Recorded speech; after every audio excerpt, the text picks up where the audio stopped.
Everyone, তো সবাই কেমন আছো? আশা করছি তোমরা অনেক ভালো আছো। তো দেখো আজকে হচ্ছে আমি এই যে ঘুরতে এসেছিলাম। তো এখানে না এই পুকুরটা ভীষণই ভালো লাগছিল, ভীষণ।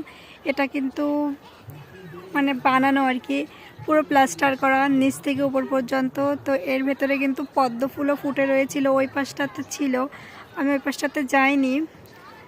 তো এই যে আমি ওই পাশটাতে গিয়েও তোমাদেরকে দেখাচ্ছি। এই জায়গাটা কিন্তু ভীষণই ভালো লাগে আর কি। আমার তো ভীষণই ভালো লেগেছে আর ভালো লাগেও, আমি তো প্রায় এখানটাতে আসি। আর এই যে দেখো ওখানটাতে কিন্তু খেলা করার জন্য অনেক জায়গা আছে, বাচ্চারা যেহেতু এখানে আসে, বাচ্চাদের খেলার জন্য অনেকটা জায়গা আছে এখানে। বাচ্চারা খেলাধুলো করে এখানে এসে, দোলনা আছে, আমরাও মাঝে মাঝে দোলনাতে বসে দোল খাই, খুব ভালো লাগে। আর এই জায়গাটাও কিন্তু ভীষণই সুন্দর। এখানে কিন্তু অনেক ধরনের ঔষধি গাছও পাওয়া যায়, চন্দন গাছ থেকে শুরু করে সব কটা গাছই এখানে পাওয়া যায়। এই যে এই পুকুরটাতে অনেক ধরনের ফুল ফুটে রয়েছে, মানে পদ্ম ফুল, কিন্তু অনেকটা কালার আছে, নীলি কালার একটা আছে, তারপরে হচ্ছে গোলাপি রঙের একটা আছে, সাদা কালার একটা আছে।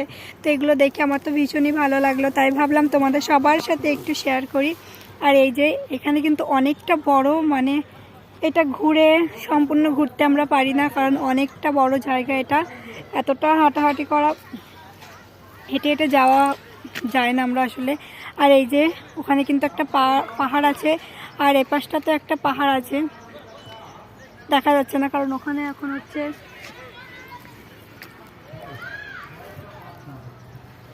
কুয়াশা কুয়াশা মতো লাগছে, পুরোপুরি দেখা যাচ্ছে না।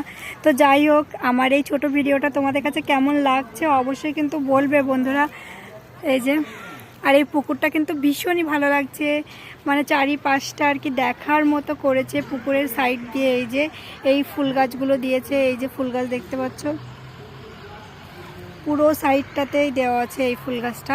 আর এগুলো কিন্তু ছোট ছোট পাথর রেখে দিয়েছে, এটা হচ্ছে সৌন্দর্যের জন্যই, তাছাড়া কোনো কিছু না, মানে সুন্দর দেখা যাবে, ব্যাস এটুকুই, তাছাড়া কোনো কিছুই না। আর এই জায়গাটা কিন্তু অসাধারণ অসাধারণ, মানে আমি যতই বলবো না কেন এই জায়গাটার ব্যাপারে ততই কম হবে। আর এই এরিয়াটা কিন্তু অনেকটা বড় এরিয়া, এখানে কিন্তু একটা পাহাড়ও আছে, ওই যে ওই পাহাড়টাতে কিন্তু ওঠার কোনো রাস্তা নেই, সেজন্য আমরা ওই পাহাড়টাতে যাব না। তো এই যে এর ভেতরে কিন্তু স্কুল বাসও আসছে, এই যে ওখানে কিন্তু ওই যে দেখা যাচ্ছে আমার পেছন দিয়ে স্কুল বাস যাচ্ছে, কারণ এখানে বাচ্চারা আসে, আমি আগেই বললাম না, এখানে বাচ্চারা হচ্ছে আসা যাওয়া করে, সেজন্য ওখানে একটা ছোট্ট করে পার্ক আছে। তো পার্কটাতেও আমরা গিয়েও বসি, আমরাও দোল খাই, আমরাও মানে বড়দের জন্য বসার জায়গা করা আছে, তো আমরা সেখানে গিয়ে বসি যতক্ষণ ভালো লাগে ততক্ষণ। তো আমার এই ছোট্ট ভিডিওটা তোমাদের ভালো লাগলে অবশ্যই লাইক কমেন্ট শেয়ার করবে বন্ধুরা। তো অনেক অনেক ধন্যবাদ আমার এই ছোট্ট ভিডিওটা দেখার জন্য।